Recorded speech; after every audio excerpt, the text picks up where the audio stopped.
Good afternoon, everyone, and welcome to Assembly Committee on Commerce and Labor. Madam Secretary, will you please take roll? Assemblywoman Backus. Assemblyman Carter. Present. Assemblywoman Duran. Here. Assemblywoman Hardy. Here. Assemblywoman Howdigy. Here. Assemblywoman Kasama. Assemblywoman Monroe Moreno. Here. Assemblyman O'Neill. Here. Assemblywoman Torres. Here. Assemblyman Yeager. Here. Assemblyman Urich. Chair Marzola. And I am here. Please mark Assemblywoman Kasama present when she arrives. Welcome, everyone that is here in Carson City with us, anyone listening over the internet, and anyone by video conference in Las Vegas. Today, we are going to hear three bills: Assembly Bill 318, Assembly Bill 321, and Assembly Bill 322. I will not be taking them in that order. And before we get started, we are going to have some bill introductions. But before we get started, I have a few housekeeping rules. Please turn off all of your electronic devices, especially your cell phones. If you wish to testify, please sign in by the front door and provide your business card if you have one. If you have handouts for the committee, please provide 20 copies to the committee secretary prior to your testimony. When testifying, please turn on your microphone and clearly state and spell your name for the record.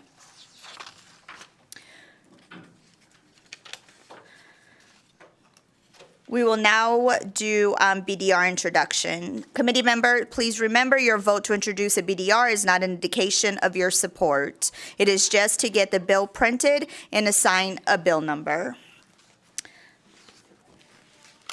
Today we have BDR 57330, which revises provisions relating to pharmacy benefit managers.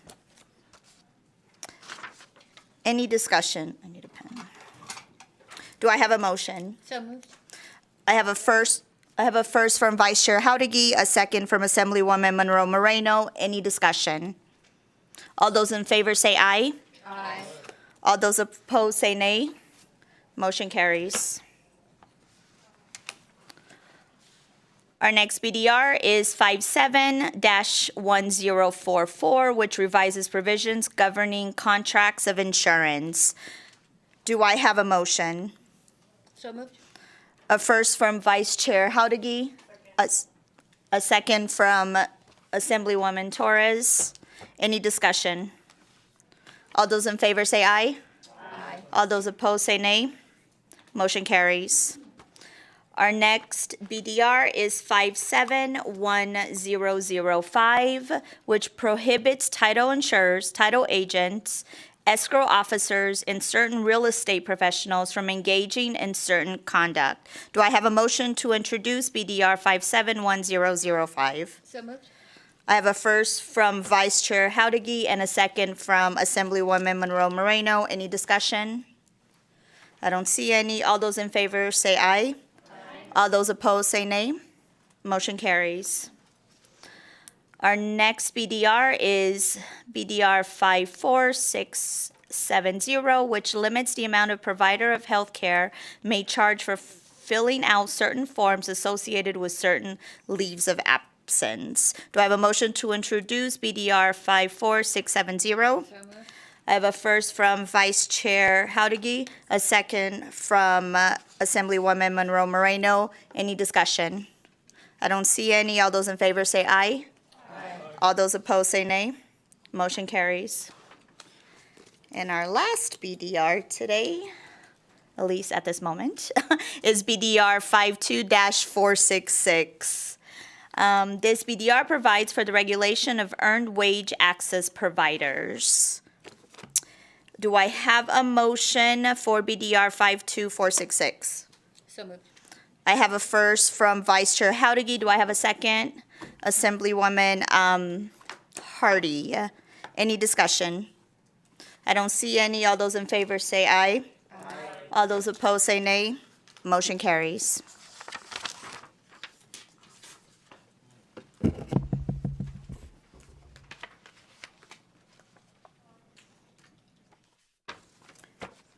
We will be taking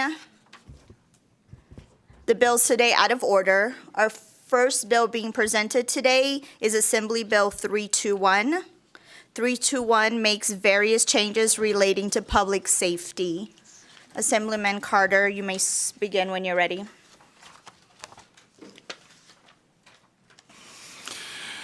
Thank you, Chairwoman Marzola and members of the Committee on Commerce and Labor. I'm presenting today Assembly Bill 321. It regards safety in the line industry and in the utility industry. I'm familiar with this because I worked my whole career as an electrician, and I've worked in substations and around medium and high voltage installations. And I'm from Assembly District 12, and I am the sponsor on this bill. What we're talking about in this bill is foil balloons. They're available in retail stores and filled with helium or a gas that is lighter than air. Foil balloons are made with a metallic film that conducts electricity. When these balloons are not weighted and released into the air, they may drift into power lines and become entangled. These balloons can cause an electrical fault, which can cause power system outages that can damage power lines, cause blackouts, start fires that require costly repairs, inconvenience utility customers, and threaten the safety of utility workers and the public. Recent developments in the balloon industry can minimize the risk to energy infrastructure and public safety. Modern technology has advanced to allow for the manufacturing of foil balloons that resist conducting electricity.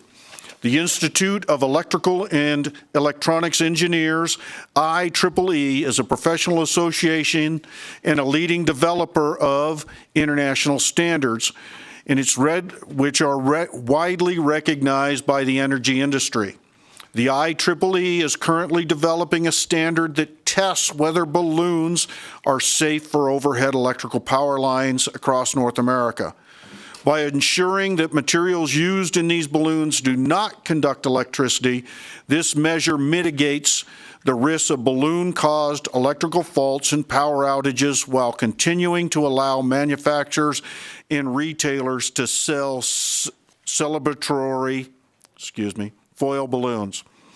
So we're not looking at outlawing your kids' pretty foil balloons. What we're looking at is following the technology and finding a good compromise. So with that being said, and with your indulgence, Chairwoman Marzola, I've double stacked myself and I have to present down in HHS on another bill. I'm going to turn it over to Ryan Bellows, who will walk through the bill, answer any questions, and sum things up, if that's okay with you. Absolutely. Thank you all very much. You may begin when you're ready. Thank you, Chair Marzola and members of the committee. I'm grateful to be up here alongside Assemblyman Max Carter, the bill sponsor. I'm Ryan Bellows. I'm the Vice President of Government and External Relations at NV Energy, and happy to walk through the provisions of AB 321 with the committee today. Over the last several years, these foil balloons have been a leading cause of outages for NV Energy. And on our system alone, over the past 9 years, we've had over 1,000 outages that are related to folks releasing these balloons into the atmosphere and hitting our power lines. This has had a total impact of, it's impacted over 1 million customers during that time period. And most of these outages, we've had over 100 or close to 100 of these outages have been to what we consider major customers, major accounts. So those have significant load impacts. And so what happens is when these balloons, these foil balloons come in contact with power lines, it not only puts our customers out of power, but it also creates an enormous safety threat to those who are called to restore power. So a lot of our line workers. These contacts create sparks and fire, and it's a dangerous task to actually remove these as they melt into the line, and they have to be removed by hand. So we've taken a lot of steps through the years. Typical balloon. Let me have a video here I'll play in a second here, but we've taken steps through the years to educate the public on the dangers of releasing these foil balloons, and I'll show a video here, but our education can only go so far.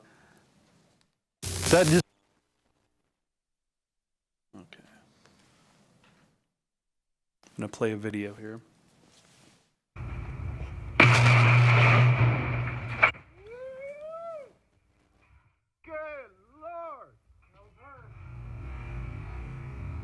So if you can see there are two little gold metallic balloons.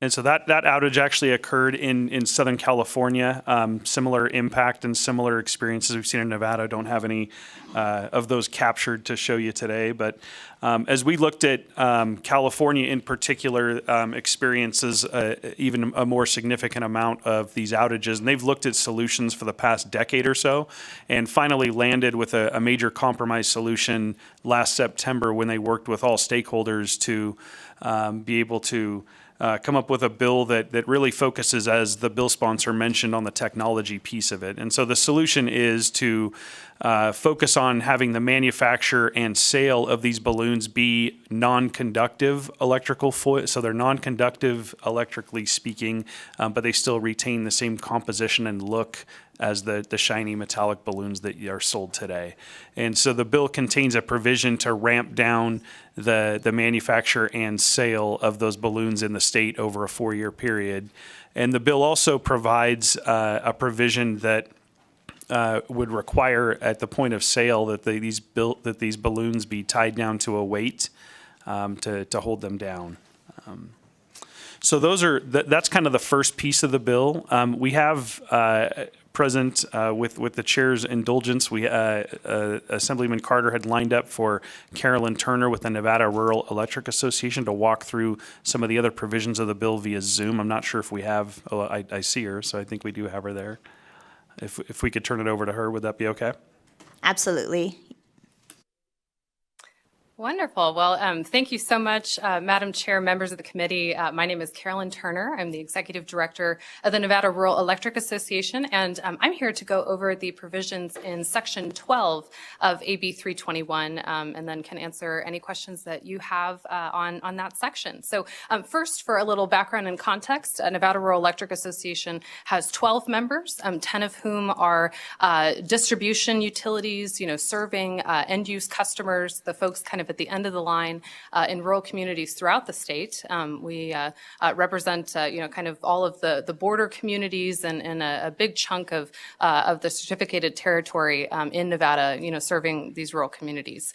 So, our members' primary focus, first and foremost, is always going to be on reliability and safety. And that's the reason that we're bringing this language before you today with Assemblyman Carter for your consideration to close what we perceive as a loophole in statute right now, related to trespass and attacks on utility infrastructure. So we have some existing statute in Nevada here that makes it clear that it's against the law to impersonate a utility employee.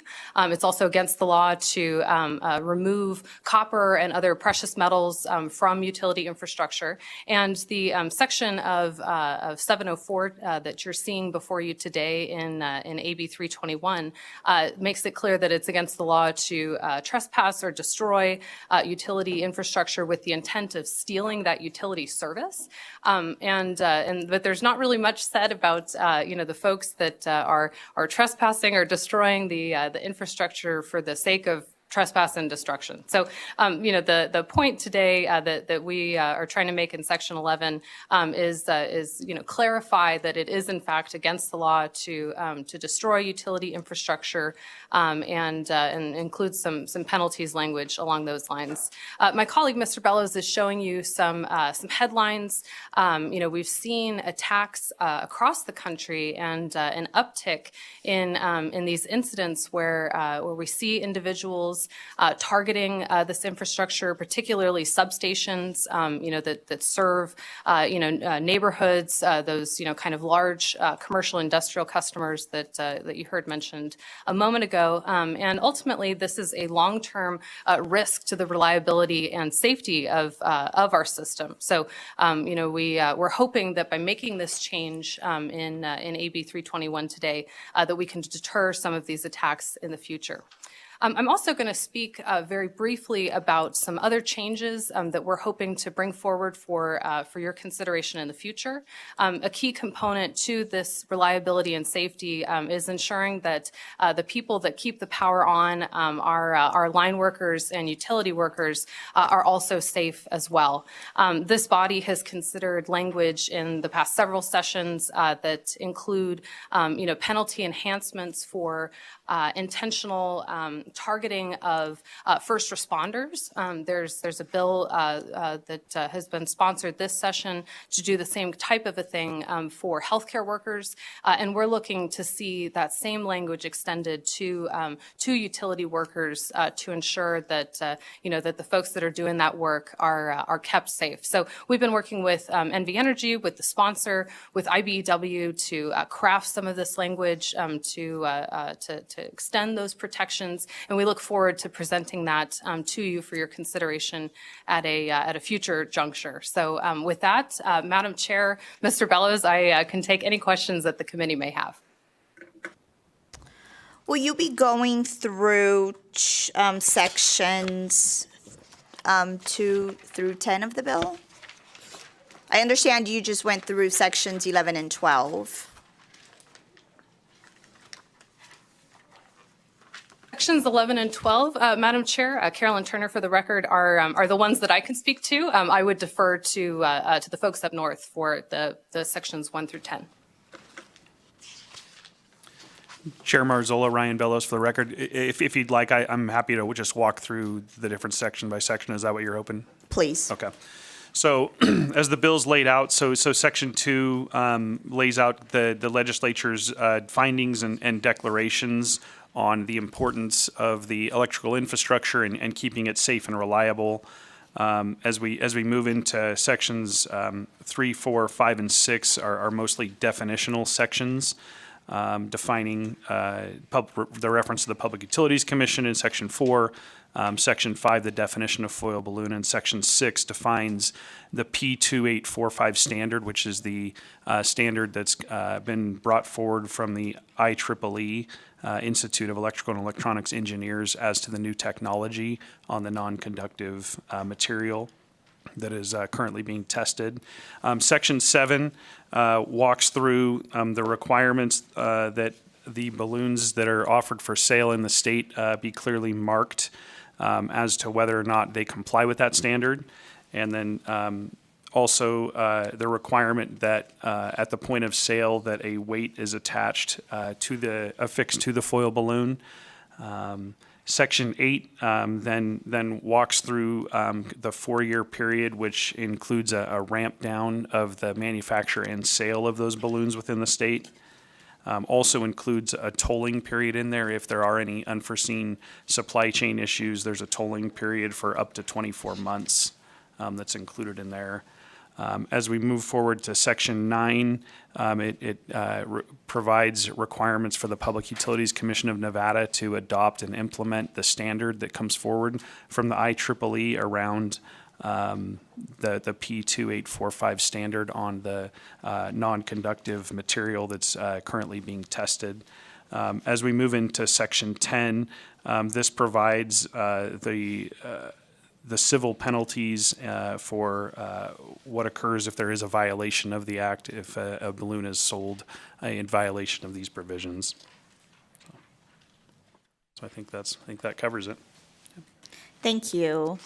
Committee members, any questions? Mr. Speaker. Thank you, Madam Chair. Thank you for the presentation. I think this is probably for Ms. Turner down in Las Vegas because it deals with Section 11. And so the way I read that section, it's already essentially a criminal provision, but we're adding in trespass. And I just want to confirm I'm reading it the right way. I read this to mean that the trespass has to be for the purpose of interfering with the infrastructure and without the consent of the utility. And my real question is just, we're not trying to get at somebody who might be homeless and is sleeping close to a substation. This has to be more than just that. It has to be someone who's looking to do something that interferes with the infrastructure. So if you could just confirm that, I'd appreciate it.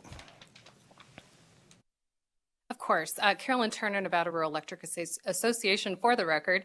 Madam Chair, through you to Speaker Yeager. Yes, that's a wonderful question, and you are correct. That's the intent. We're really looking to deter those acts of, intentional targeting of the utility infrastructure. So it's meant to be encompassed in that way. Thank you so much. Thank you, Madam Chair. Assemblywoman Backus. Thank you so much, Madam Chair, and thank you. My question's for Mr. Bellows, and I am looking at Section 7, subsection 2, regarding what appears to probably go into effect October 1st this year, and this is the sale of the balloons that must be weighted and then also not have conductive string. My question is, I just want to make sure that is the intent, is this portion would go into effect when the normal bill time would go into effect October 1st, 2023, doesn't apply to the 4-year implementation. And then also, I was curious about the electrically conductive string. Are those like the silver strings versus the like regular like fabric strings that they attach? Thank you, Assemblywoman Backus. Madam Chair, through you to Assemblywoman Backus. And you can go straight to the member. Ryan Bellows for the record. To answer your first question, yes, the intent is that Section 7 provision, 7 sub 2 A and B would take effect upon passage of the bill as stated October 1st. It would not include the 4-year ramp down, so it would take effect right away. To your second question, yes, correct. That is correct. It would be the fabric strings and not any electrically conductive material. Assemblywoman Torres. Thank you, and thank you for the presentation. I guess when I originally read the bill, I actually looked at foil balloons because I was wondering if I was understanding it. There was a different type of balloon. But my question is, what % of balloons right now meet the standards that we're putting in place? Thank you for the question. Ryan Bellows for the record. So as of right now, there are no balloons that currently meet the standard because the IEEE standard is currently, the balloons that are being manufactured to be non-electrically conductive are being tested as of right now. And so there are none that are currently being, offered for sale. They're in the testing phase at this point. And a quick follow-up, if I may. It's partly a two-part question. Like, when do we know when that testing is going to be over? Because if those aren't even produced now, we are saying that there would be no foil balloons. But I just want to know, like, if that was considered in the rollout, because the rollout would need to start by next summer. Yeah, by June 30th of 2024, but we don't even know that those balloons are even yet available or when they will be available. Thank you for the question. Ryan Bellows for the record. So that it is anticipated that testing standards will be finalized very soon, within months. So it is anticipated that balloons will be available for sale by the 2024 initial deadline, but there is a provision in the bill that provides for a 24-month tolling period, should there be any delays in that. And so that's the way that it was addressed there. I would note for the record, though, the California approach actually is a little bit different. They actually pushed theirs to 2027, their initial ramp down. And so we've had some discussions with stakeholders and the bill sponsor, I don't want to speak for him, but he's indicated that, there's potential opportunity to push that out as well if needed. Thank you. Committee members, any additional questions? I don't see any, so we'll start. Testimony in support of Assembly Bill 321. Is there anyone here in Carson City? My name's Ernie Adler, ERNIEADLER. I'm representing IBW 1245, and we strongly support this bill for the reasons stated by the previous witnesses. The only thing I can add is that the bill has a fiscal note on it, and I think that the damage to our electrical system is much more costly than this fiscal note indicates. So on balance, I think this is a great bill for the safety of all the electrical workers and the public, and I urge your support. Thank you, Mr. Adler. You may begin when you're ready. Good afternoon, Madam Chair, members of the committee. My name is Rose McKinney James. I am the managing principal of McKinney James and Associates, and I'm here this afternoon as a representative for Valley Electric Association. We are here specifically in support of those provisions in AB 321. I think it's sections 11 and 12 that address infrastructure safety. For those of you who may not be familiar with Valley Electric, we are members of the Nevada Rural Electric Association. We're one of the larger active members. Valley Electric also, I think you may not be aware, but is the first out-of-state utility to join the California Independent System Operator Organization. You'll hear about CAISO, perhaps. And as a result, the safety and security of our infrastructure becomes an essential aspect of our operations. So we strongly support those provisions. We urge your consideration and support of the measure. Thank you. Good afternoon, Chair and committee members. I'm Drew Franklin with R&R Partners, DREWFRANKLIN. The Nevada Sheriffs and Chiefs Association is in support of AB 321 and would like to thank Assemblyman Carter for bringing this bill forward. This bill will enhance law enforcement's abilities to protect critical infrastructure in Nevada. Thank you. Good afternoon, Madam Chair, Vice Chair, committee members. Todd Inglesby, President of Professional Firefighters of Nevada. We fully support this bill. We think the safety, not only for our fellow union brothers, but the safety to ensure we have electricity to respond 911 systems is vital, and it keeps everybody safe, and thank you. Good afternoon, Chair Marzola, members of the committee. For the record, David Cherry, Government Affairs Manager for the City of Henderson. As an operator of a water and a wastewater utility, the city appreciates the increased enforcement tools that sections 11 and 12 provide in cases where individuals seek to damage critical infrastructure that is important to the health, safety, well-being of communities like Henderson and the families that call them home. We also support the common sense framework that the bill would apply to manufacture and sale of balloons that could cause damage to power infrastructure and potentially endanger workers, and our city attorney's office would have a role in enforcement of those restrictions. Thank you. Thank you, Madam Chair, members of the committee. For the record, Kelly Crompton, representing the City of Las Vegas. For time's sake, I'll just ditto my colleague from the City of Henderson. We appreciate the partnership with our colleagues from NV Energy and the public safety aspect that this provides. Thank you. Chair Mazzola and committee members, my name is Director Beth Schmidt, BETHSCHMIDT, from the Las Vegas Metropolitan Police Department. We support AB 321 and the added language in Section 11, reference trespassing and damaging and tampering with utility infrastructure. Protecting critical infrastructure is a priority of the LVMPD. We support AB 321. Good afternoon, Chair Marzola and members of the committee. My name is Candace Townsend, and I represent the City of North Las Vegas.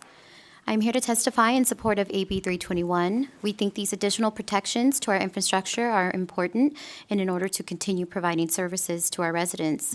We thank Assemblyman Carter for bringing this forward, and we are happy to support this bill. Thank you. Good afternoon, Madam Chair, members of the committee. Scott Leadham for Southwest Gas, here specifically in support of sections 11 and 12 for the same reasons as the other utilities that have already spoken. Thank you. Thank you, Madam Chair, members of the committee. Isaac Hardy, representing the Nevada Conservation League. We are here in support of AB 321 and just want to echo what you've heard today. Thank you. Thank you. Is there anyone else in Carson City wishing to testify in support?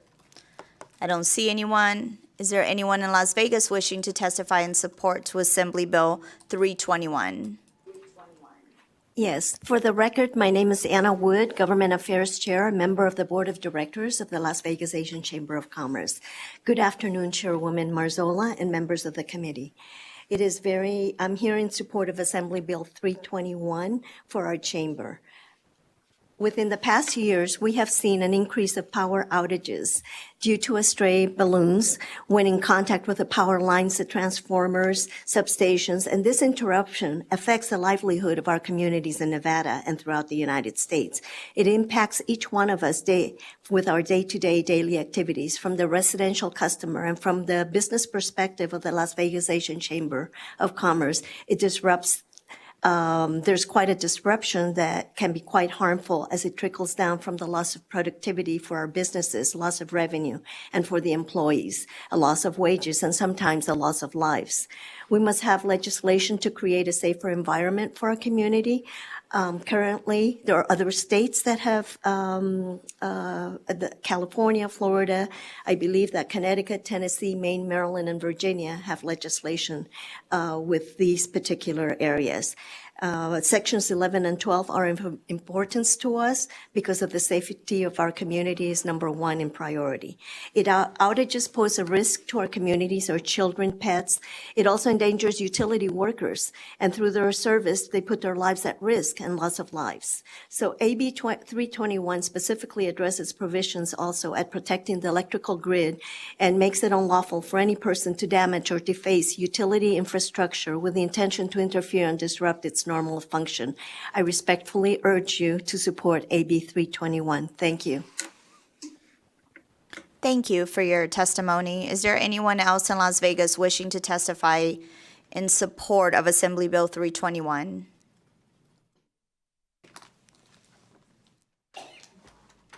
I don't see anyone walking up. Broadcast, is there anyone on the phone?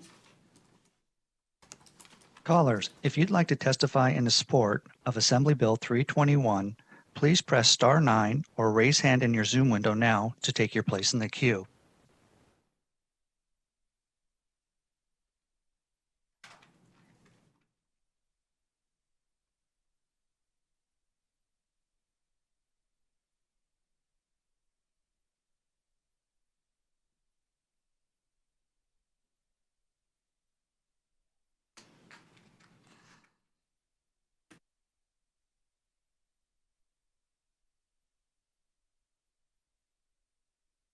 Caller with the last 3 digits 512, you are unmuted and may begin.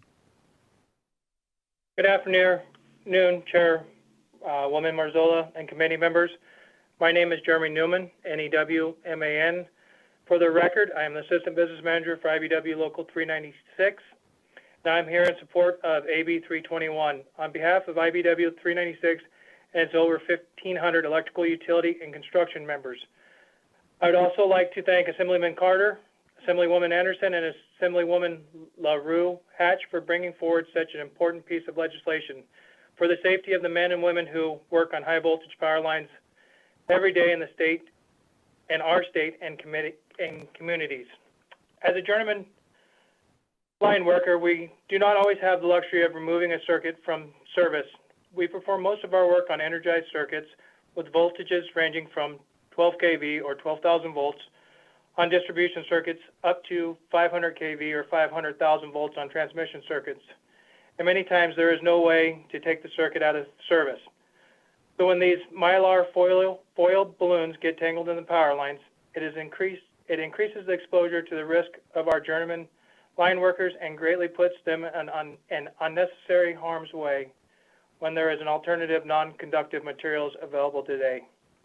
Foil balloons, or mylar balloons, are the metallic, shiny, silver-like balloons which cause thousands of power outages each year when they float and come in contact with the power lines. Although these balloons are fun and festive, especially for celebration, it is extremely important to ensure that we do not get released into the air.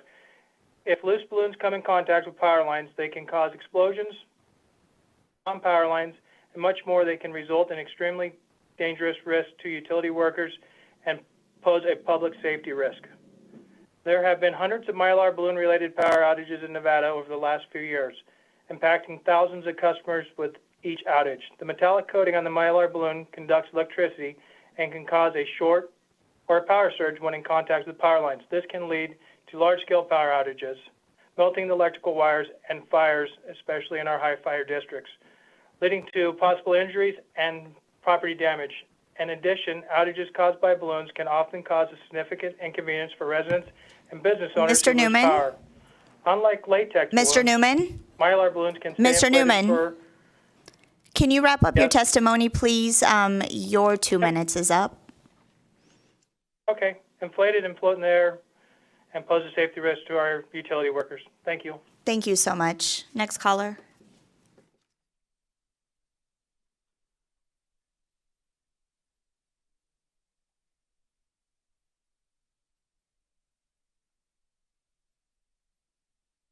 Hello.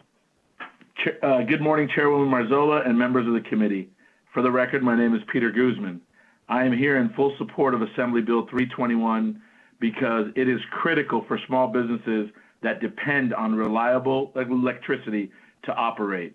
AB 321 is a solution that will eliminate outages caused by foil balloons and more importantly, make it unlawful for any person to intentionally damage or deface critical utility infrastructure. I believe now more than ever, we should be doing everything we can to protect our electrical grid. Thank you for allowing me to testify today.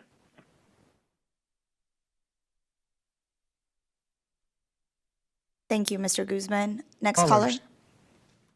If you've recently joined and like to testify in support of Assembly Bill 321, please press star 9 or raise hand in your Zoom window now to take your place in the queue.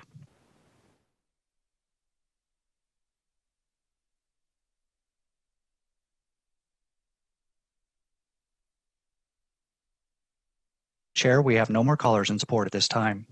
Thank you. We will move to testimony in opposition to Assembly Bill 321. Is there anyone here in Carson City wishing to testify in opposition? You may begin when you're ready.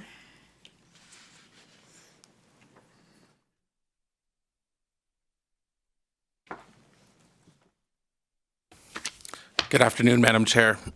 Brian Walker, Senior Vice President of the Retail Association of Nevada. And thank you for the opportunity to address concerns that we have with Assembly Bill 321. Specifically, and I'll just go through the lines, Section 2, looks a little different than some of the other more resolution type clauses that we've seen in some other bills. And so we just kind of wonder what the cause of putting Section 2 into NRS would be. And we appreciate the clarification from one of the members earlier on Section 7 sub 2 and the effective date on that. We would look specifically at Section 8, and we share, I think, some of the same concerns as Assemblywoman Torres does, that the supply chain is not going to be able to react quick enough to the legislative action that you're looking for. We have heard that testing is being done. In fact, those testing standards are still being set.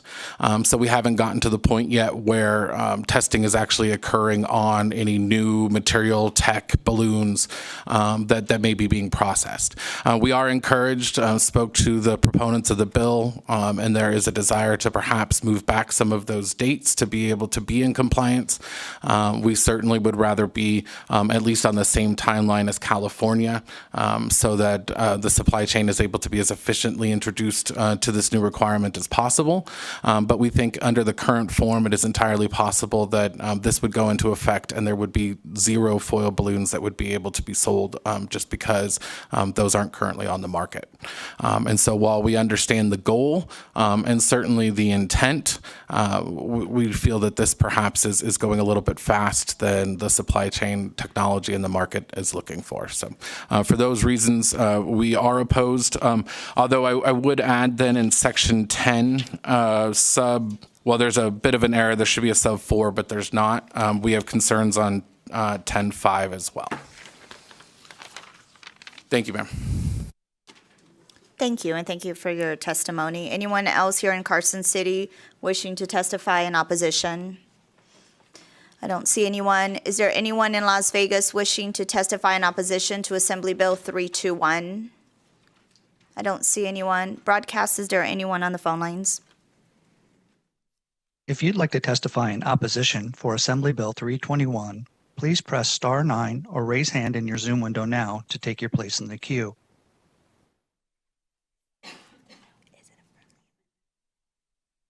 Chair, we have no callers in opposition at this time. Thank you. We'll move to testimony in a neutral position. Is there anyone here in Carson City wishing to testify in a neutral position to Assembly Bill 321? I don't see anyone. Is there anyone in Las Vegas wishing to testify in a neutral position?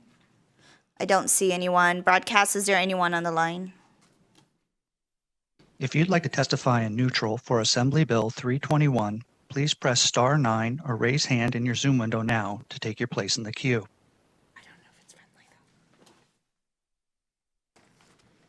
Chair, we have no callers in neutral at this time. Thank you. Mr. Bellows, would you like to give some closing remarks?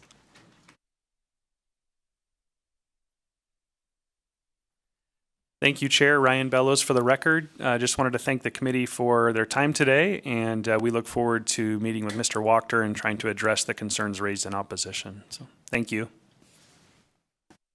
Thank you, and thank you for your bill presentation. I will now close the hearing on Assembly Bill 321.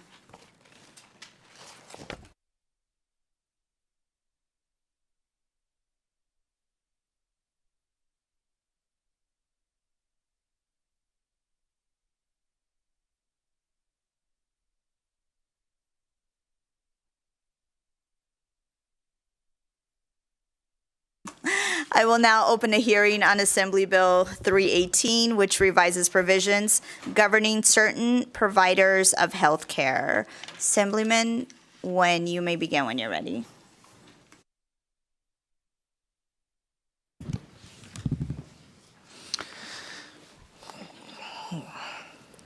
All right, good afternoon. Thank you, Madam Chair Marzola, Vice Chair Howard-Gee, and the hardworking member of the Assembly Commerce and Labor Committee. I am so proud to be here this afternoon to present to you Assembly Bill 318. For the record, my name is Yui Nguyen. I proudly represent District 8 in Southwest Las Vegas.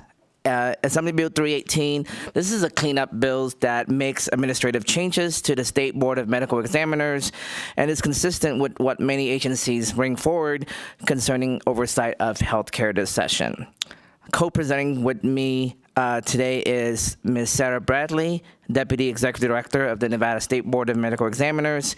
She will be able to go through the bill's administrative statutes and will also present a friendly amendment in relationship to the fees and fines that the Board of Medical Examiners collect.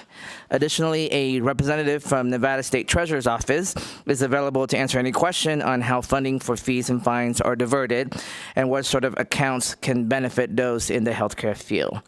So, Chair, with your permission, I'd like to pass it to Ms. Bradley. Absolutely, you can start when you're ready. Thank you, Madam Chair and members of the committee. Sarah Bradley, Deputy Executive Director of the Nevada State Board of Medical Examiners, for the record. Thank you, Assemblyman Nguyen, for bringing this bill, and thank you, Madam Vice Chair, for bringing bills for the board in past sessions.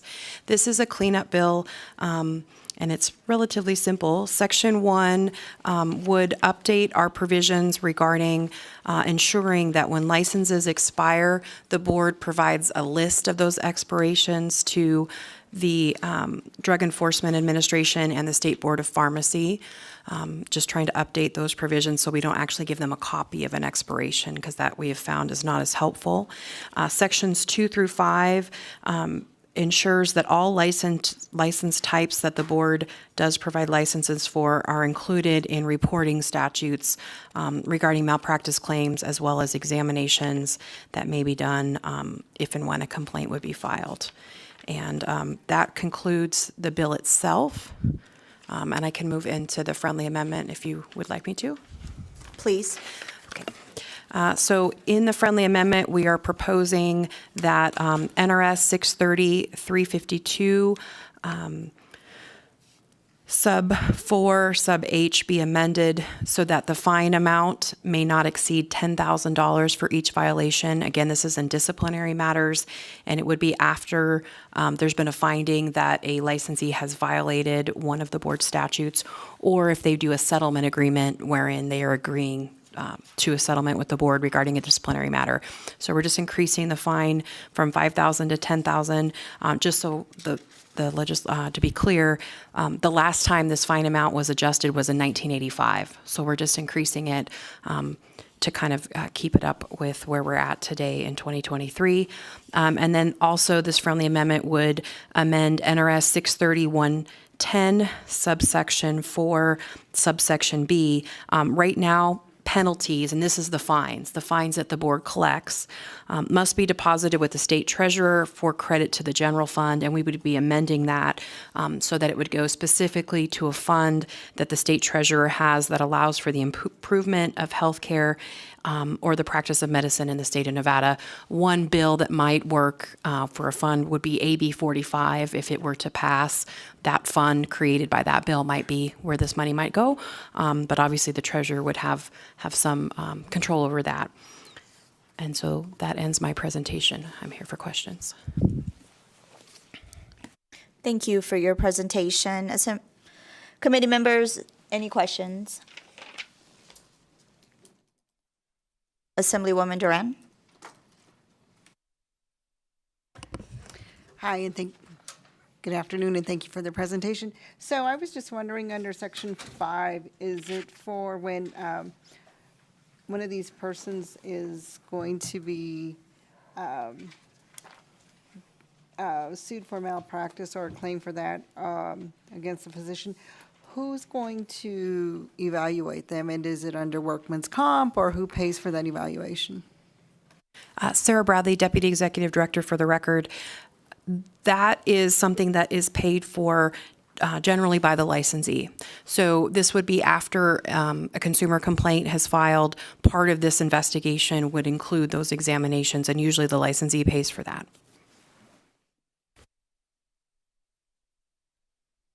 Assemblywoman Monroe Moreno. Thank you, Madam Chair. I have a question on the amendment for NRS 230-110.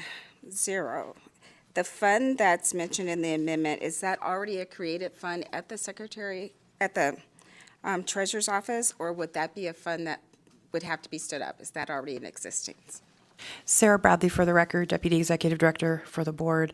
Right now, it's my understanding that there are a couple funds that are possibly related to the way this is written, which is the improvement of healthcare. So it is my understanding there are some funds that are available already.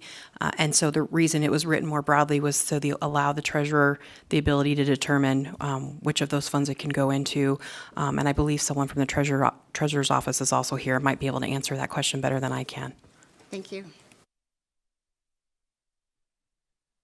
Thank you for the question, Assemblywoman. Eric Jimenez with the Treasurer's Office, for the record.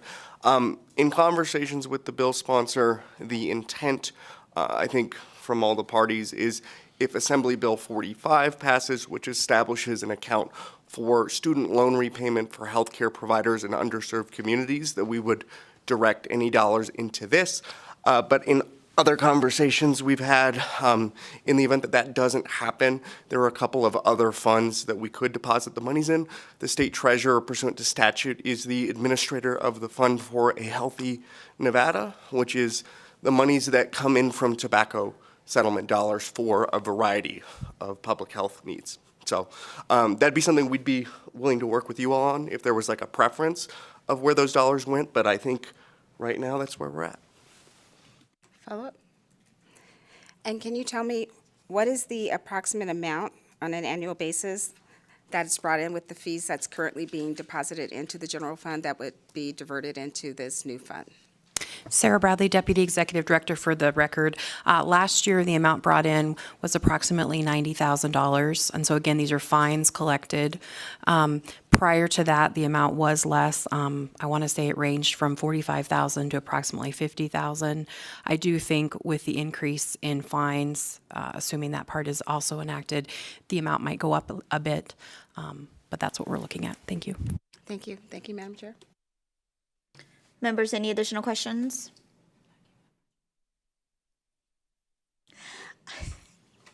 I don't see any. Thank you. We will move to hear testimony in support of Assembly Bill 318.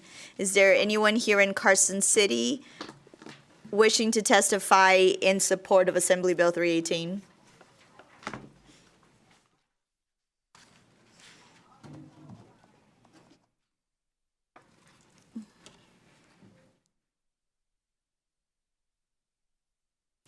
You may begin when you're ready. Thank you, Chair Marzola and members of the committee. For the record, my name is Nick Schneider, Policy Analyst for the Vegas Chamber, and we are in support of AB 318, both because it simplifies and cleans up the process for collecting these fines, as well as reappropriates them to support our medical workers, but also because it provides in statute that there would be a 60-day notification period, which would allow our medical care providers to pay those fines on time, since it does double the penalty if they're late. Thank you. Thank you. Is there anyone else here in Carson City wishing to provide testimony in support to Assembly Bill 318? I don't see anyone. Is there anyone in Las Vegas wishing to testify in support? I don't see anyone. Broadcast, is there anyone on the phone lines? If you'd like to testify in support of Assembly Bill 318, please press star 9 now to take your place in the queue.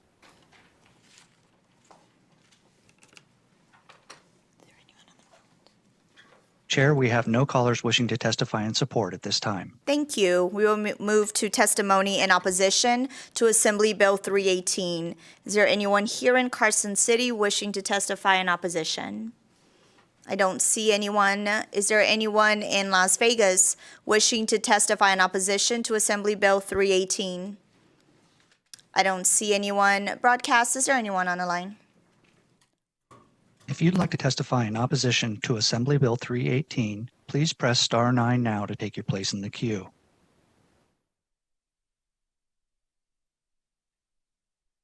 Chair, we have no callers in opposition at this time. Thank you. We'll move to testimony in neutral. Is there anyone here in Carson City wishing to testify in the neutral position to Assembly Bill 318? I don't see anyone. Is there anyone in Las Vegas wishing to testify in the neutral position to Assembly Bill 318? I don't see anyone. Broadcast, is there anyone on the line? If you'd like to testify in neutral for Assembly Bill 318, please press star 9 now to take your place in the queue.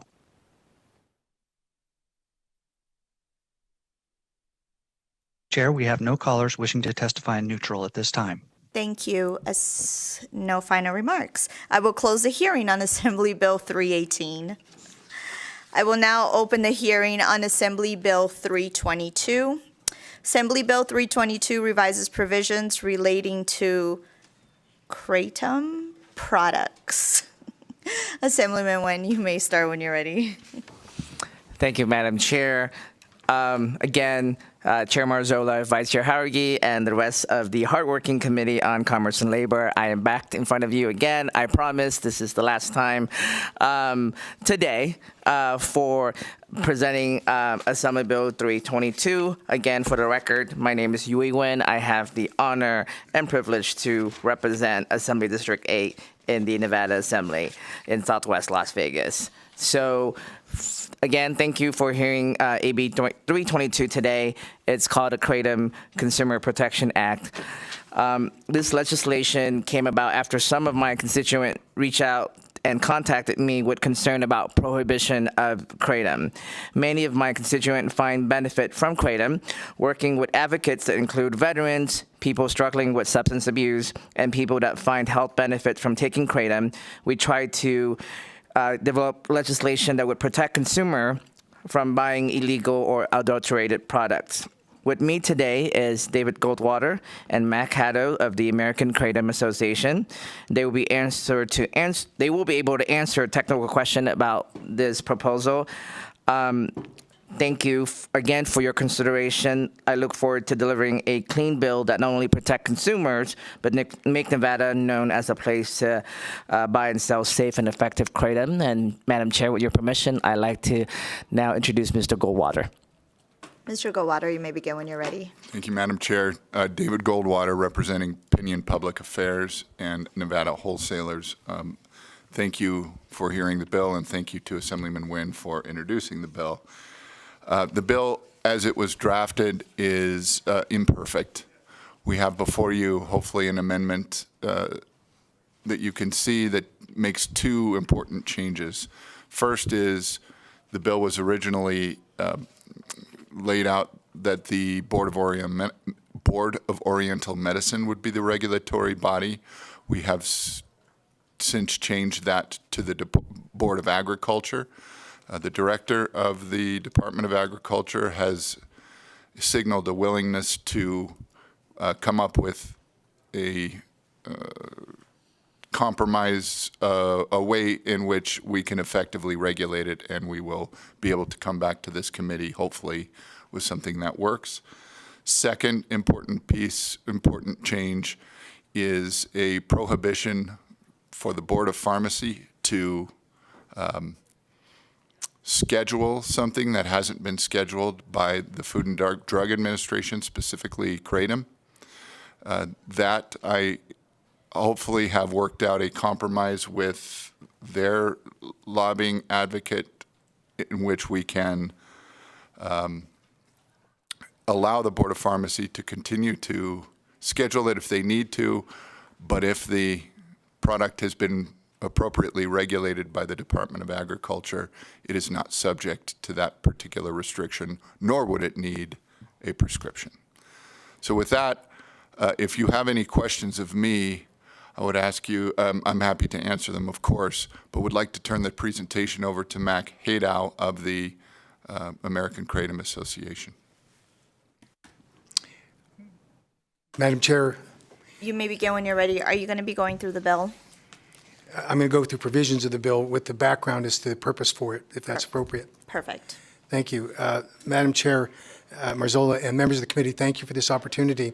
For the record, my name is Mac, M-A-C, last name Haddow, H-A-D-D-O-W, with the American Kratom Association. I serve as the Senior Fellow on Public Policy. We represent the 15 million Americans who regularly consume kratom safely. We believe that science should dictate good public policy, and that's why I'm here today to talk about that. In 2009, there were 9 deaths attributed to a kratom product in Sweden that led to the hysteria in some cases about kratom because it was in fact perceived to be dangerous, led some countries to ban it. The U.S. Food and Drug Administration started on their crusade to ban kratom here in the United States. That led in 2016 to the first application by the FDA to the Drug Enforcement Administration for scheduling. That was rejected by the Drug Enforcement Administration for insufficient evidence. In 2018, the FDA made a second attempt to the Department of Health and Human Services, transmitting it to the DEA, and that was rejected by the Assistant Secretary for Health, Dr. Brett Giroir, who characterized the FDA's application as being disappointingly poor evidence and data and a failure to consider the overall public health. Finally, in 2001, the FDA attempted to get scheduling internationally using the UN Commission on Narcotic Drugs, of which the United States is a treaty partner. That was rejected unanimously by the 12 members, independent scientists on addiction and substance abuse from around the globe, saying there was insufficient evidence for scheduling. Unfortunately, there was an attempt by the Board of Pharmacy that was referenced for scheduling here in Nevada, and that leads us back to where we are today. In 2019, Nevada did pass legislation that starts this journey to protect consumers. This bill will strengthen it. It will add additional labeling provisions requiring serving sizes, the number of servings per container, and the number of servings that a person should take during the day of a kratom product. It will restrict a kratom product from containing any controlled substance or dangerous ingredient that would result in harm to a consumer. It will require that it not allow for any enhancement or synthesizing of metrogenine, the basic alkaloid of kratom, or 7-hydroxymetrogenine, a metabolite of kratom. That cannot exceed greater than 1%. Those are safety factors that will be important for the proper manufacturing and sale of a kratom product. The product will be required to be labeled with all of the ingredients in it so that the consumer knows exactly what they are consuming. We strongly favor this provision. It also will require that the address and the name of the manufacturer distributor be on the kratom product. Many kratom products today don't have that. And we need to make certain that if there is an adverse event, there is a way to track who the manufacturer distributor is so that the appropriate steps can be taken to correct that problem. It also restricts sales to minors, which we strongly favor. Those provisions actually go to good science. We know that if you Google kratom, you're going to hear or see a lot of things that are outdated. It will follow the FDA's narrative. We recommend that you look at the kratomanswers.org website, which is co-hosted by Drug Policy Alliance, by the Law Enforcement Action Project, which is an international organization based in Las Vegas of retired judges, law enforcement officials, and prosecutors, and the International Plant and Herbal Alliance, along with the American Kratom Association. It is a composite of the current science and good policy on kratom that's available, and explains why these other entities have rejected the FDA's applications for scheduling. There were 9 states that have passed the Kratom Consumer Protection Act. 6 states did ban it between 2012 and 2017 because the FDA told them that federal scheduling was imminent. In the state of Rhode Island, the director of the Department of Health has said that kratom doesn't meet the 8 factors, and they've started the process to withdraw it. In Vermont, March 1st of this year, they officially withdrew the restrictions on kratom that were instigated by the FDA. In the state of Wisconsin, the Controlled Substances Board, 2 weeks ago, formally declared that it doesn't meet the 8 factors that are required for scheduling, mirroring what's true in the federal, in the Nevada law and federal law as well. In the state of Indiana, another banned state, the House voted 53 to 40 to rescind the ban and enact the Kratom Consumer Protection Act. 4 of those 6 states have now taken positive steps to correct what was done early on with this, and we need Nevada now to strengthen this provision. We are willing to work with the Board of Pharmacy to find a good compromise. I'm not sure we're there yet. We want to make sure that somebody cannot use science or abuse science in order to restrict consumer access. And I'll close with this. Kratom, of those 15 million Americans and tens of thousands of Nevada residents who safely consume it, saves lives. You're going to hear that testimony. It is documented in peer-reviewed scientific articles talking about how people are using it as a harm reduction tool to get off of opioids. It reduces opioid overdose deaths, and the National Institute on Drug Abuse director strongly supports that provision and has testified to that fact before the United States Congress. I'm glad to answer any questions, Madam Chair, that may be appropriate. Thank you, Mr. Haddo. And Madam Chair, again, Yui Win for the record. Just wanted to put on public record, before the hearing began, I did got some concern from several groups, including Board of Pharmacy, as well as Nevada Psychiatric Association, as well as Metro in Las Vegas. I did tell them that I will state in public record that we will be working with all of those stakeholders after the hearing in terms of any types of changes that they want to see working, and that after the hearing today, we will work with them on that. So you will hear them in the opposition today. So I just want to make sure that I put that out there. Thank you, Madam Chair. We'll stand ready for questions from the committee members. And thank you for letting us know about the amendment. We will start with Vice Chair. Or you want to go first? Yeah. Thank you, Madam Chair. Just a quick question, Assemblyman. Thank you for bringing this bill forward. But I know that originally in original NRS, the finding authority was listed in statute, and it looks like it's being removed, and it's now. I'm not sure if this is addressed in the amendment. I haven't seen it, but I'm assuming just the name of the board's moving from the Board of Oriental to the Board of Agriculture. But is that going to be consistent? Are we removing the finding authority from statute and allowing the Board of Agriculture to bring it via regulations? And if so, just curious as to why. Thank you. David Goldwater, representing Nevada Wholesalers. Through you, Madam Chair. You could go direct. Yes, ma'am. We would not necessarily limit the finding authority in statute, but I think working with Director Goygochia, we would empower the regulatory process to be able to address anything he needed, and would address that in any upcoming amendment. Mr. Speaker. Thank you so much, Madam Chair. And if I could, I just have probably a comment first and then a couple of questions.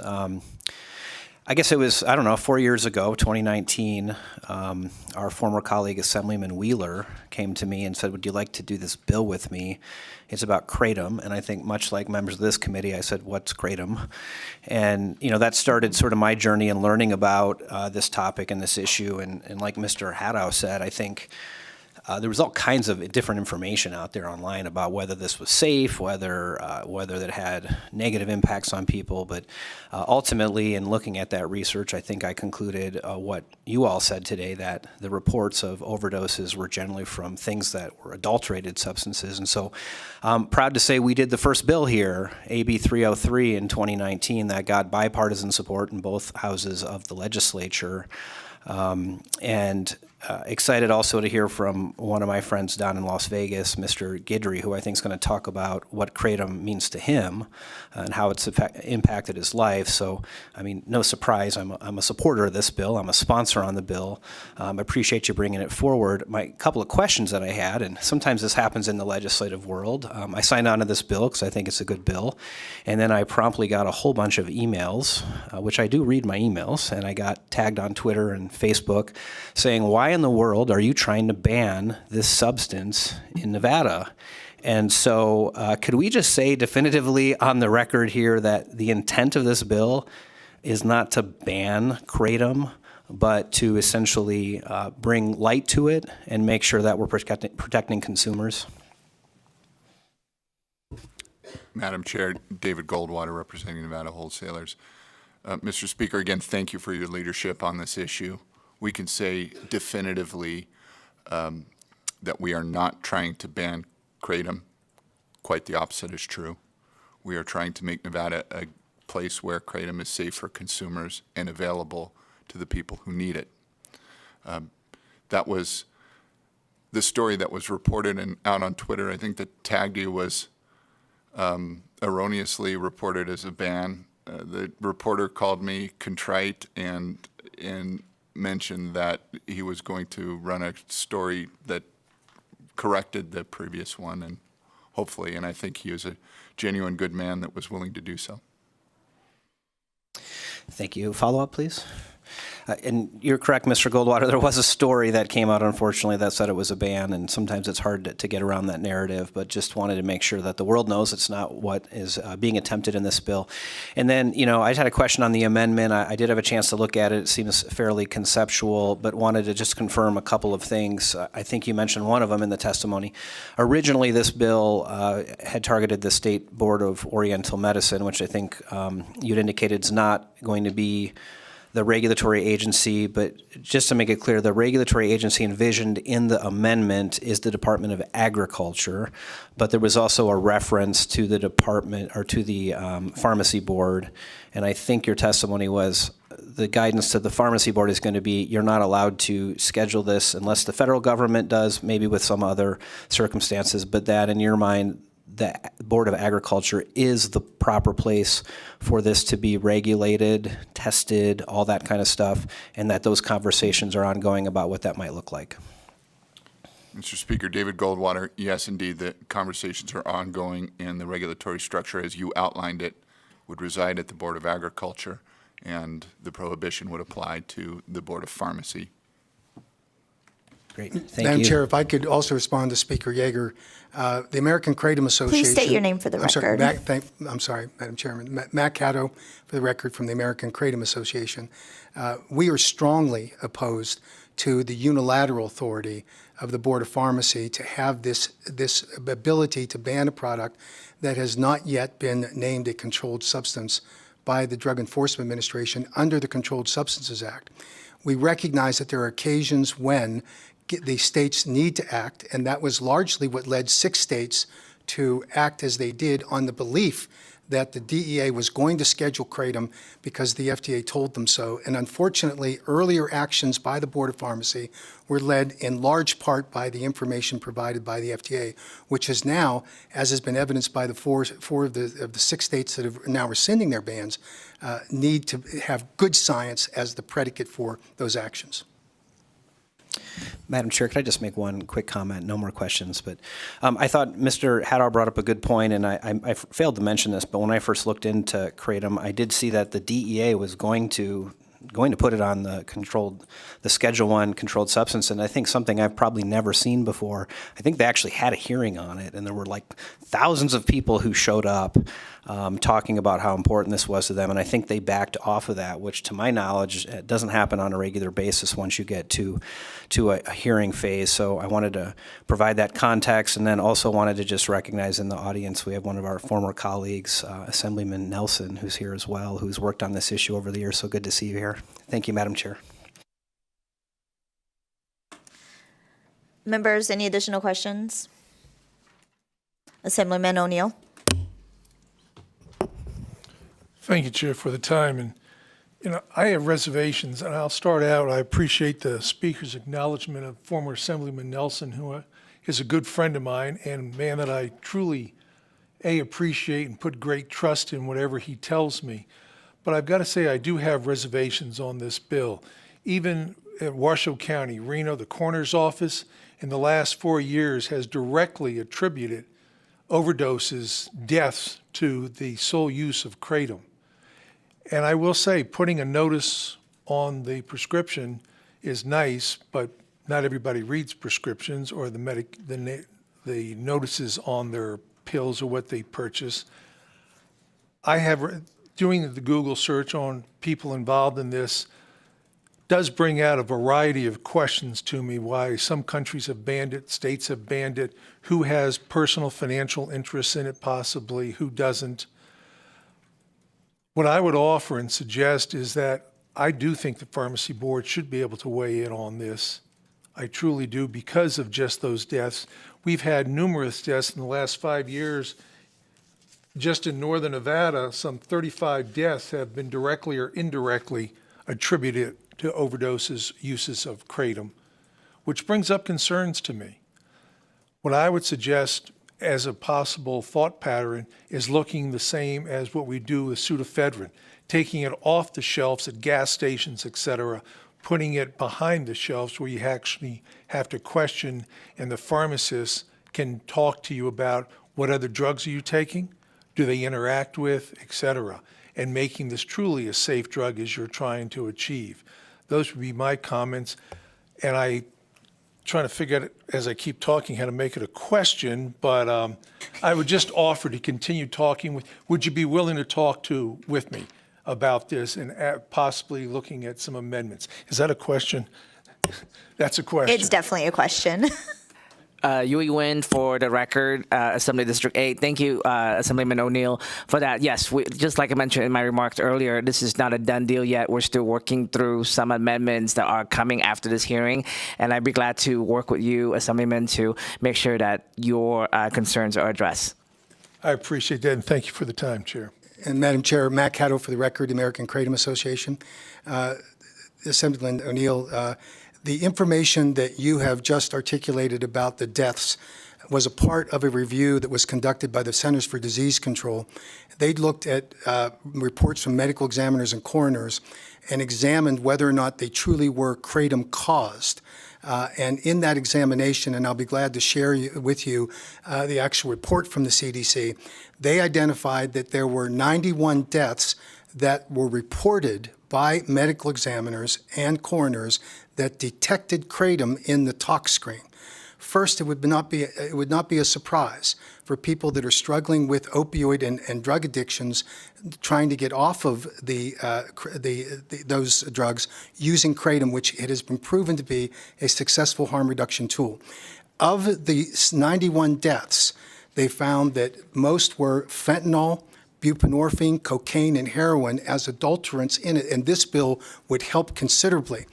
Of all of the deaths, they determined that there were 7 that were kratom alone, based on the reports from the medical examiners and coroners. When the CDC applied for each one of those that had a blood sample available, of those 7 deaths, with more sophisticated analytical tools that were not available to the coroners and medical examiners, all were polydrug use. So we understand that this is a significant problem. It is equally important that the decedents and their families get the truth. And the truth opens up the doorway for us to properly regulate products, and that's why this legislation is so important. You cannot adulterate it. You can't put a dangerous substance into it, and that will stop a lot of the nonsense that goes on, and tragically some of the deaths that result from, that are attributed by medical examiners and coroners inaccurately to kratom. They're actually adulterated products. The same thing happened in Sweden.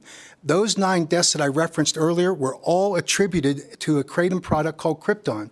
An independent, peer-reviewed analytical study that's now published found all 9 were because it was adulterated with O-desmethyl tramadol, a dose of which, and that's the chemical that's used in the production of an opioid, tramadol, the dose of which in your cup of coffee or water or a soda would kill you. That's what happened. And yet we allow kratom to be demonized by some well-intentioned people that don't have the full science. We've looked at every single death, autopsy report and tox screen that is publicly available. They've been examined by independent forensics toxicologists. We can't find a single one attributable to kratom alone.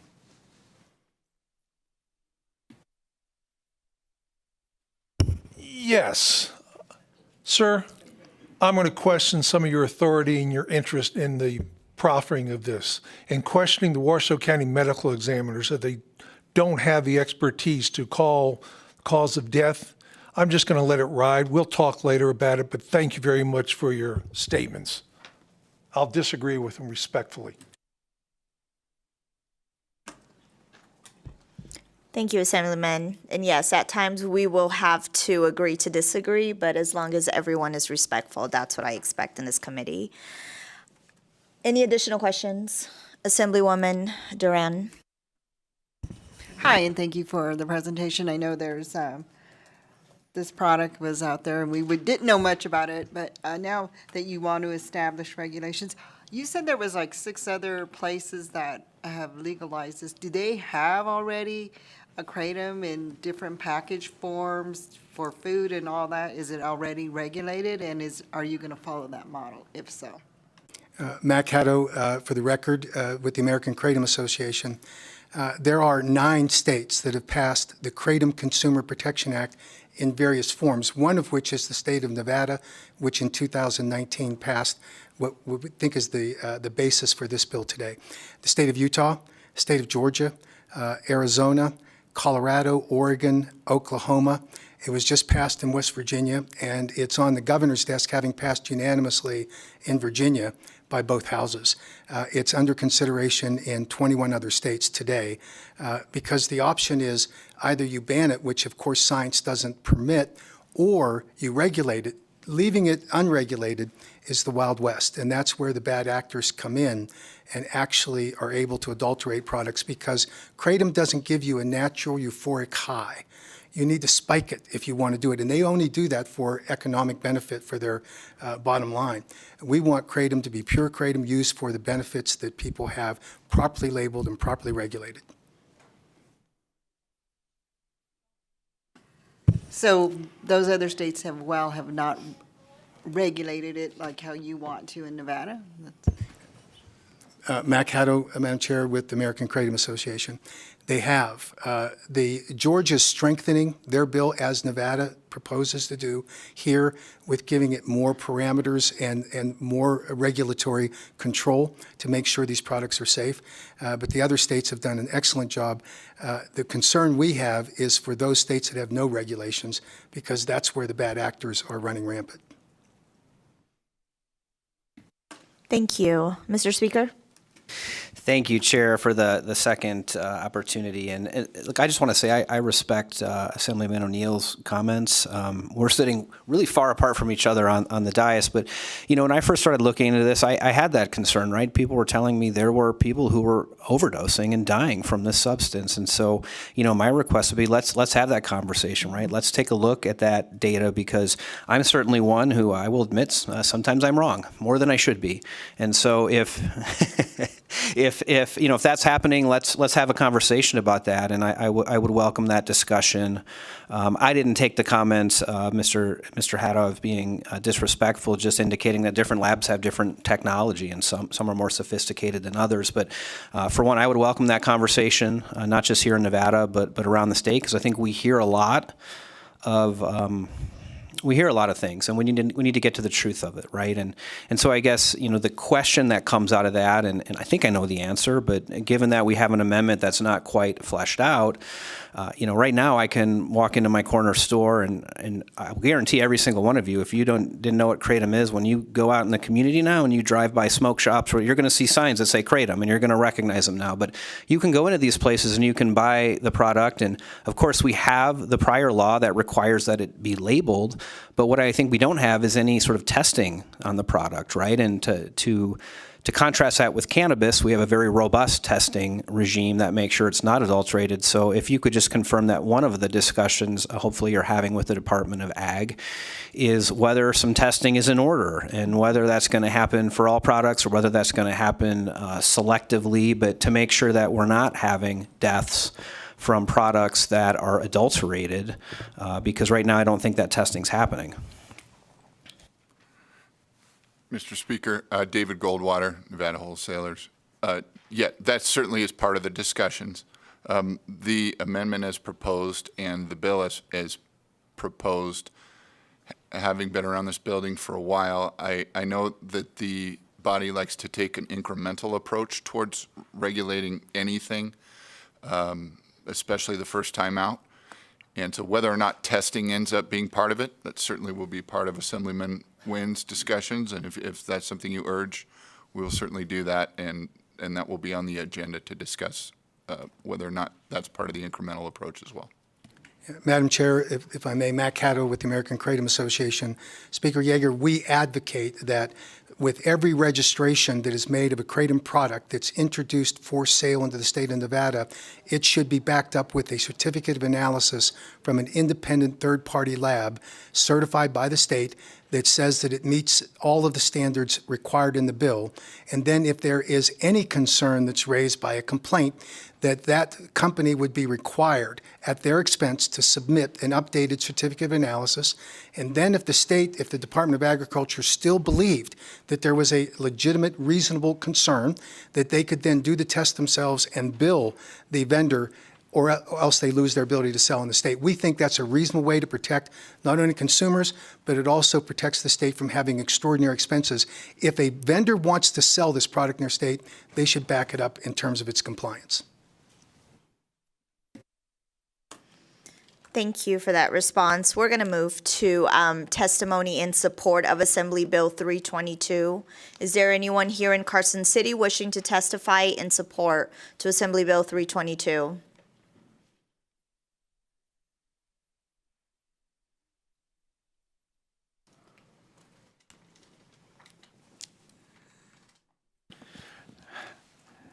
Thank you, Madam Chair. Members of the committee, my name is Irvin Nelson. I'm from Las Vegas.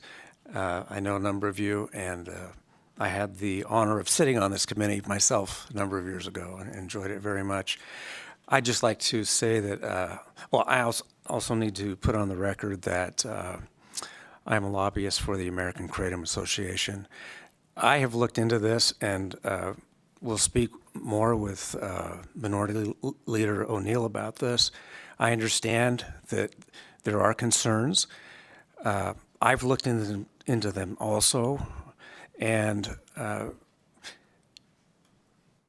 I think that, as Mr. Haddo said, it's got to come down to the science. There's a lot of opinions that people have, and that we hear, that Kratom alone has caused deaths, and those are anecdotal stories that I think need to be looked into, and with the best technology applied to the screening what's in the bloodstream. One of the things that induced me to get involved in this, along with my friendship and respect for Mr. Speaker Yeager, is that there are a number of people who've told me that they rely on Kratom to help them stay off of opiates. And so I think that needs to be weighed in the balance. Thank you. Thank you for your testimony. Is there anyone else here in Las Vegas wishing to testify in support? I don't see anyone. Is there anyone in Las Vegas wishing to testify in support to Assembly Bill 322? And you may start when you're ready. Peter Guidry, Las Vegas. I want to thank you, Madam Chair, for giving me the platform to be able to speak today. Also, thank you to the rest of the committee as well for your support. I'm here to, well, first of all, I'm Peter Guidry. I'm a retired Air Force veteran. I was medically retired due to my service-connected disabilities. I incurred that during security forces, my time in the military, and up to learning about kratom, I had been on different types of narcotics, fentanyl patches, things of that nature that the VA gave me. Part of the side effects of that medicine had a torn GI, so I was throwing up blood because of the narcotics that the VA was giving to me. In about 2010, I found through Pure Health, which is a local supplement store which sells, protein powders, vitamins, and that different things. I found at Pure Health this product right here called kratom. And for the past 10 years or 12 years, I've been taking it responsibly. So I want to put in my support for Bill AB 322. I want to support that. And I want to thank you guys for actually considering to put some of the different regulations on there to address Assemblyman O'Neill's concerns. There are bad actors in this community. Some of the products are not labeled correctly. We don't know what we're taking, so people may have a negative experience. But there is good companies like this particular kratom that I've been taking for 10 years. It tells me right here, not for sale to minors. 2 level scoops is 2 grams. Take maximum dose in 24 hours is 2 scoops. So it gives me all the instructions clear as day. So I've been able to take this kratom product responsibly, and what it's allowed me to do is part of my daily work. I'm a co-founder of a suicide prevention nonprofit called Forgotten Not Gone, and we engage in suicide prevention through veteran peer support outdoor recreation. So this kratom allows me to control my service-connected disabilities, the pain from that, the inflammation, and allows me to participate with my fellow veterans on a daily basis. I haven't had any type of side effects from kratom at all, but I do support you guys putting labels on it to make sure that we can get the gas station type of kratom products out of the way, some of those smoke shop type of things. And then by you guys putting the correct labels on it, I think more people could take it safely, this product like I have for over the past decade. So again, thank you for your support of AB 322. I love to see the proper regulations and the things that the American Kratom Association recommendations. Those are incredible solutions. So thank you guys for your time. I appreciate it. Thank you for your testimony today, and thank you so much for your service. Is there anyone else in Las Vegas wishing to testify in support?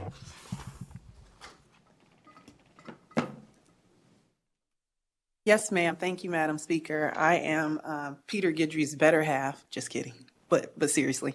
I'm the CEO and co-founder of Forgotten Not Gone as well. And I'll keep it very short and quick, but I was diagnosed in 2007 with massive fibroids. The pain was excruciating. They gave me hydrocodone, which is a narcotic. After a few years, I was dependent on it, and I realized that. And I was able to come off of all the narcotics in 2011. But the underlying fear of that is the continuation of chronic pain.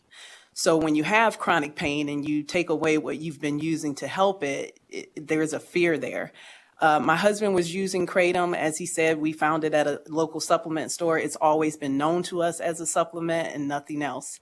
I still waited 2 to 3 years because I was afraid. So I just kind of endured the pain, which shut me down for 3 to 5 days. As he said, we do veteran peer support outdoor recreation. So I am physical. I started taking the kratom after I met the owner, actually, of this. It's triple tested, and it's led me to be, in my community, being able to do things for my veterans. The medicine I was given at the VA was FDA approved, and it had several negative side effects. It almost took my life away. And I've been using this for the last 8 years responsibly, and it's allowed me to get out and be inspirational to my other women veterans. My husband and I met in the military. I also did security forces. I have negative back spasms and knees and things of that. And this has helped me get out in my community in the city of North Las Vegas. So I strongly think that it should be regulated. Like he said, there's plenty of people who do the correct thing and do utilize all the regulations put in order. I want to thank Mr. Speaker Yeager for doing the research, doing the hard work, and taking what we say to heart, because we've helped different veterans by utilizing this as well that were traumatized from, narcotics that the VA gave them. And now they use this and they've been able to get out, get active, and get their life back. So I do support AB 322, and I'd like you guys to consider implementing these regulations, and it'll help us. Thank you so much. Thank you, and thank you for everything that you do in our community. Can you state and spell your name for the record? Yes, ma'am. It's Kelly Guidry, Kelley. Last name is Guidry, Guidry, and I'm the CEO and co-founder of Forgotten Not Gone Veteran Suicide. Thank you. Is there anyone else in Las Vegas wishing to testify in support of Assembly Bill 322?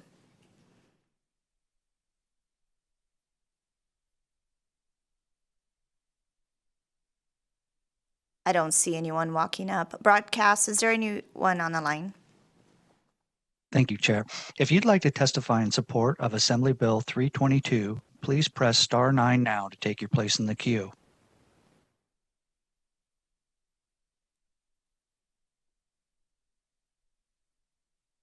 Chair, we have no callers in support at this time. Thank you. We will move to testimony in opposition to Assembly Bill 322. Is there anyone here in Carson City wishing to testify in opposition? You may begin when you're ready. Thank you, Madam Chair and members of the committee. Leah Case, Leacase, here today on behalf of the Nevada Psychiatric Association in opposition to Assembly Bill 322. We want to thank the Assemblyman for working with us. We have been working up until today to try and get some language in place that we could be neutral on and comfortable with. The Nevada Psychiatric Association has seen some folks coming into addiction treatment centers with kratom as they're presenting addiction. We have data showing in Washoe County 7 overdose deaths in the last quarter for which those were reported, that those are attributed specifically to kratom. Which is also why we need certification, right? So if we have folks who are saying, they're buying this and it's an adulterated product, we need to know that that's why. So we've been working on an amendment to the amendment, which would include, instead of registration, a certification process. So certification goes a little bit further than just registration. Certification sets standards. It lets us know that things are safe, that they're being reviewed. A registration just tells us, here's the list of folks who are selling. So we'd love to see certification process in this amendment. We would also like to see the Department of Agriculture develop some kind of public-facing portal to talk about the violations and the doses that have happened, and to help bring light to that consumer protection piece so we know what's happening there. And then as far as adverse events reporting, we do have the Surge and ACORN. They're these two committees that meet in the interim and a little bit during session to look specifically at overdose deaths and substance use issues. So we would like to see some unintentional overdose-related deaths to kratom included in that reporting, so getting back to those committees and the folks who have those boots on the ground. I did submit this. It's a little bit late, and it's still a work in progress. Like the Assemblyman mentioned, we're still working. But just wanted to let you all know that we are in opposition as it stands right now. We do have that data showing that folks are overdosing, that folks are getting addicted to this substance, and so we do need some better regulations in place. Thank you very much, and I'll be here for questions. You may begin when you're ready. Thank you, Chair Marzola and members of the committee. My name is Beth Schmidt. I'm the Director of Intergovernmental for the Las Vegas Metropolitan Police Department. We appreciate Assemblyman Wynn bringing this bill forward, and we agree with Speaker Yeager that we need to look at this in incremental steps. So at this point, the FDA has not approved kratom products for medical use. We are in opposition to this bill as written. We agree that kratom should not be regulated by the Oriental Medicine Board, but we believe that ultimately the regulation should be with the Pharmacy Board. We feel this bill should be also in NRS 453, which covers controlled substances, in addition to the bill puts it into NRS 454. The bill as written does require some things of our forensic labs that are we're not equipped to do these things at this point, not that we couldn't be. But the bill as written, it requires a botanist to determine if the leaf is from the Mitragona speciosa plant. Well, forensic labs do not typically have a botanist on staff, but the bill also requires forensic labs in Nevada to procure instrumentation and supplies to validate a new quantitative method. Not that that couldn't be done, but that's not in place at this point. Additionally, our forensic labs are not able to differentiate between the natural and the synthetic derived compounds from this plant. Now, in reference to what Assemblyman O'Neill was talking about in Washoe County, Clark County has seen a year-on-year increase in deaths partially or wholly related to kratom. Since 2019, 59 people have died in what the Clark County coroner has determined was the result partially or wholly to combined drug intoxication, and that one of the combined drugs does include kratom. And as was mentioned before, the most common drug that it is combined with is fentanyl, but the Clark County coroner has also seen it in combination with heroin, methamphetamine, oxycodone, and cocaine, which are all seen alongside it. Now, again, we do welcome this look at the regulation and look at the incremental steps.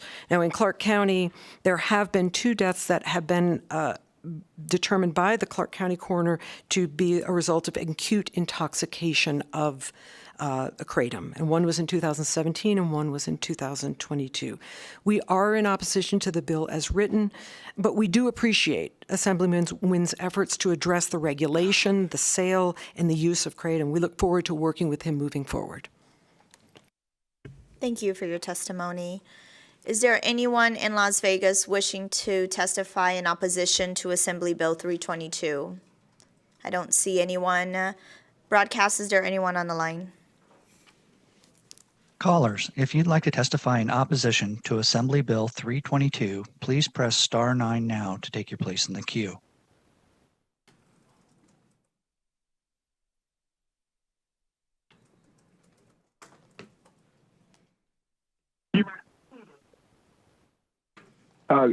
Good afternoon, Madam Chair and honorable committee members. Excuse me. My name is James Creel, C-R-E-E-L. I am a researcher and administrator for the Compassion Center and the Center for Incubation and Findings Research, a disruptive healthcare research institute and program incubator founded in 2001. Compassion Center is 100% dedicated to serving patients and patients exclusively. Today, I am here on behalf of the Coalition for Patient Rights. CPR is a patient-led consortium of patients, 501c nonprofit organizations, and local companies that are dedicated to promoting patient rights, education, advocacy, and healthcare innovations. Today, we are here to provide gentle opposition to AB 322 in its current format because patients are beyond tired of being targeted, monetized, and marginalized in the name of profits.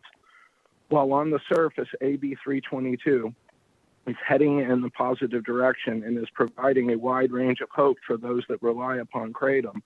However, the bill itself and a larger constellation of complexities in which I base my concern revolve around the lack of accountability, including but not limited to thorough testing, consistency, safety and purity standards, as well as education for the retailers, as well as a stark contrast and a lack of education, or let's say accredited education for medical professionals. All of these issues can result in a far more reaching and unintended consequence and a wide range of barriers that these patients do not need to be encountering. While it can be perceived as advantageous for us to further regulate kratom by creating a registry, it just doesn't go far enough. There are multiple strains with multiple resulting effects, so proper education on those effects and the contraindications with other medications are just as important as proper testing, since fillers and toxins can be worse than the risks associated with pure products in the first place. We feel that AB 322 should address all of this. It is our opinion that if passed in its current format, the bill will create way too many loopholes that can be exploited at the expense of Nevadans. Yes. If you can wrap up your testimony, please. Your 2 minutes is up. Thank you. The Compassion Center's medical providers and researchers from the Center for Incubation and Findings Research oppose AB 322 in its current format. James Creel for the record. Thank you for your testimony. Broadcast, is there anyone else on the line in opposition to Assembly Bill 322?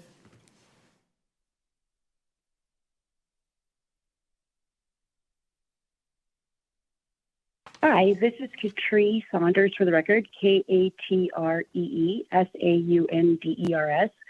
Thank you, members of the committee and the House, for putting this bill up today. Today I'm representing Coalitions for Patients' Rights and also the Vice President and co-founder of Pardon Me Please. I'm opposed to the current format of AB 32, which would ban kratom unless the Nevada Board of Oriental Medicine listed as a registered product. However, I am in support of the concept itself, as smoke shops need regulation in regards to quality, purity, etc. for kratom. I would like to see AB 322 amended to require smoke shops to register with the Department of Agriculture and comply with certain quality and purity standards, because I have friends that use this medicine to help their opioid addiction. And I think that further implementation of research and things would help people have better access and safety so they wouldn't get sick and people wouldn't have overdoses. And thank you for your time. My name is Katree Saunders for the record. Thank you for your testimony today. Broadcast, is there anyone else on the line? Chair, there are no more callers in opposition at this time. Thank you. We will move to testimony in the neutral position for Assembly Bill 322. Here in Carson City, I see a few people coming up. You may begin when you're ready. Good day, committee. My name is Barry Cole, Barrycole. I'm a physician here in northern Nevada, and I'm very interested in ethnobotany. I've been all over the world. I've led people-to-people delegations to the People's Republic of China, up to Lhasa, Tibet, and some other parts of China to try and understand what's out in the world. It's fascinating when you try to understand ethnobotany because it doesn't follow Western logic. So when I talk with a counterpart abroad and I talk about randomized, double-blind, placebo-controlled trials, they look at me like I've grown horns and they say, we've given this to millions of people over thousands of years, we know what works. That makes no sense to me, so we can't really have a full dialogue. The question about the lethal dose that kills 50% of people using kratom products appears to be 32 grams, 32,000 milligrams. To be able to get that, you have to eat approximately 1.5 kilograms. That's about 4 pounds of the leaves to reach a known lethal dose. And the comment for this ethnobotany toxicology site was you basically sit down and eat a tree at one time. If I use prescribing software that I do every day on my phone to practice medicine, kratom actually comes up. It's not FDA approved, but the software is helpful for me in knowing what I'm going to actually prescribe, so I can give advice about things that I can't. And while the reported uses are all described as insufficient evidence, it's fascinating what is clearly understood are all of the adverse reactions. And it's fascinating because just about everything has been reported with kratom because it's never been properly studied. What we're doing is we're kind of replicating the whole cannabis debate that went on 100 years ago until very recently, where we really had nothing but anecdotal data. What I see the bill as being able to eventually do is allow us to properly study kratom and understand it. If we can get a handle on regulating it, so when I go into a convenience store to get a Slurpee for my grandson, I'm not trying to explain to him, don't buy what's up here on the counter by the register. You don't know anything about those products. Those are just quick grab products, impulsive buys. Really want to have this studied, have it regulated, have it understood. And yeah, I'm a member of the Nevada Psychiatric Association, and I do understand why we're opposing it as an organization. But as an individual, I'd like to actually study it and understand it before we take a decisive action. That's why I'm in neutral. Thanks. Thank you, Madam Chair. Michael Hillerby on behalf of the Nevada State Board of Pharmacy. We are neutral on AB 322 as introduced because it did not involve us. I did meet with the sponsor of the bill and talk about his intention, as well as Mr. Goldwater testified with David is also. We have talked about an amendment that we would like to continue to work on that would provide a path for legalization to kratom that met the specifications that you would set in law and in regulations by the Department of Agriculture, but would preserve the Board of Pharmacy's role that it has had for decades in preserving the public health and safety by being able to retain our authority to list illicit kratom should the science warrant. That process involves a public workshop, a public hearing, and then that regulation coming before the Legislative Commission. We think that process has worked well, does serve the public, and again, we'll continue to work with all the parties involved to see if we can come up with a bifurcated system that does look a lot, as some of you have suggested in testimony, like what we do with marijuana right now. There is a legal path for Nevadans to be able to use and distribute and sell legal marijuana. There is illegal marijuana in larger quantities, and that has not gone through the testing and the certification processes that you laid out in law. So again, we'll be happy to work with the various parties to do just that, and I'm here to answer any questions. Thank you, Mr. Hillerby. You may begin when you're ready. For the record, Ashley Jepson. I'm with the Nevada Department of Agriculture, and I'm the Division Administrator for our Plant Health and Compliance. We do appreciate the Assemblyman's coordination with our department on some conceptual amendments. Based on some of the testimony today, I just wanted to provide some information. Typically, processed products are not regulated by the Nevada Department of Agriculture. They fall under a Nevada Health Authority.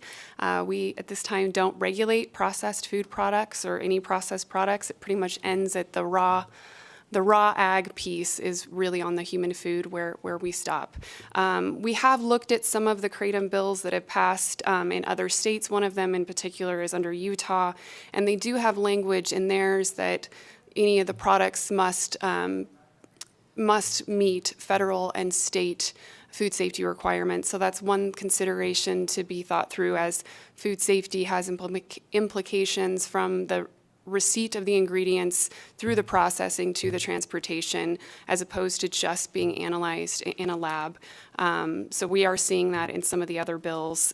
With that, if it is the conclusion that the department takes this and develops a food safety program, there certainly would be a fiscal note for us to establish that type of a program on top of what was also mentioned in doing the age verifications and ensuring that retailers are compliant with that, and potentially a public-facing portal. Those would all come with the fiscal note that will be prepared.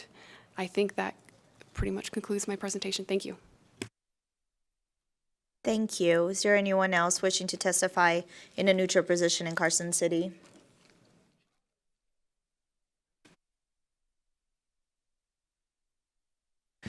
Wait, Ms. Jepson, before you leave, could I just ask a quick question? Thank you, Chair. And just because you mentioned it, that you had looked at some of the other bills, and particularly Utah's bill, in your review of that, were there any other states where the Department of Ag was sort of really involved in this process, or can you speak to maybe like what the matrix of those bills were? And I think Utah's a natural fit because they're pretty much right next door to us. So any insight on that would be appreciated. For the record, Ashley Jepson, Nevada Department of Agriculture. That is a kind of a tricky question in that a lot of Nevada Department of Agriculture's they share the hat in inspecting food processors. So in our state, we're separated, we're different departments. I think Utah is one of those where it is their Department of Ag does those types of inspections, and it's under their hat.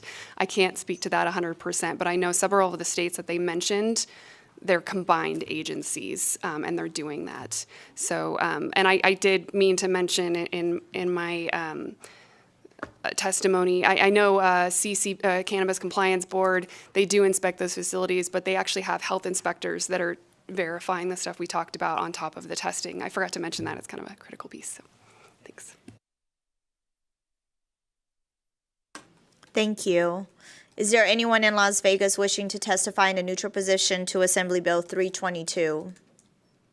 I don't see anyone. Broadcast, is there anyone on the line? If you'd like to testify in neutral for Assembly Bill 322, please press star 9 now to take your place in the queue.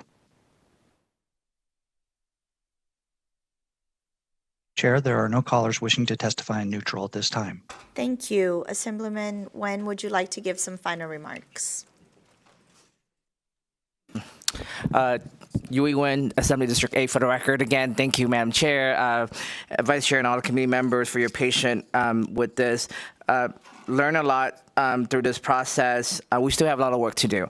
Just want to remind everyone that AB 322 is known as the Consumer Protection Act. So I am looking forward to work with all the stakeholders to make sure that Kratom is safe by addressing all concerns with certifications and ensure that all guardrails and accountabilities are in place before we move forward. So there's still a lot to do. I want to thank everyone who participated in all the testimony today, and Mr. Haddo as well as Mr. Goldwater to work on this with me.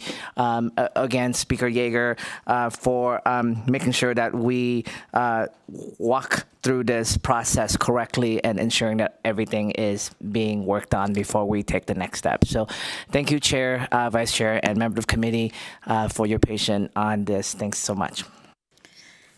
Thank you for your presentation and for bringing this bill forward. I will now close the hearing on Assembly Bill 322.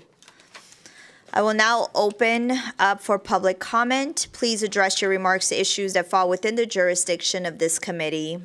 Public comment is limited to 2 minutes per person. Please remember to state and spell your name for the record. Is there anyone wishing to give public comment here in Carson City? I don't see anyone. Is there anyone in Las Vegas wishing to provide public comment? I don't see anyone. Broadcast, is there anyone on the line? Chair, the public line is open and working. There are no callers at this time. Thank you. This will conclude our meeting today. We will go to recess.